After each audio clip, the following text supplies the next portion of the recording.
আলহামদুলিল্লাহ, আজকে সকালের নাস্তাটা দারুণ ছিল। সর্বপ্রথম আমি এখানে দুধ নিয়ে নিয়েছি হালকা কুসুম গরম, ওতে ইস্ট দিয়ে, কালো জিরে দিয়ে, লবণ দিয়ে, তারপরে ময়দাটাকে ভালো করে মাখিয়ে ম্যারিনেট করে রেখেছি।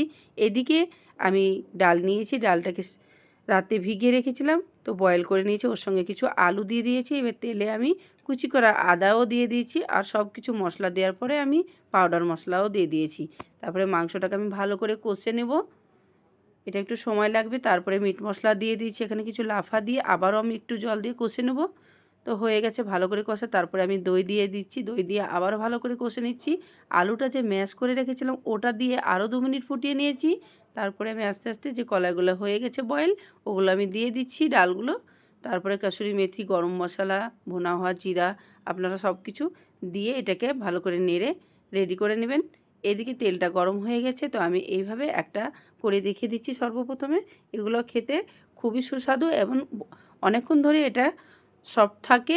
আপনারা এটা রাতে চাইলে রাখতে পারবেন, দূরে কোথাও সফর করতে গেলেও এটা নিয়ে রাখতে পারবেন। একটা বড় করে দেখিয়ে দিচ্ছি আমি।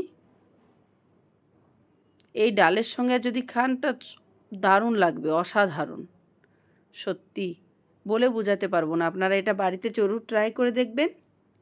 ভালো লেগে থাকলে লাইক, কমেন্ট, শেয়ার করে দিবেন। আপনারা ঘরে অবশ্যই এটা বানিয়ে খাবেন। ছোট বড় সবাইকে ভালো লাগবে। আল্লাহ হাফিজ।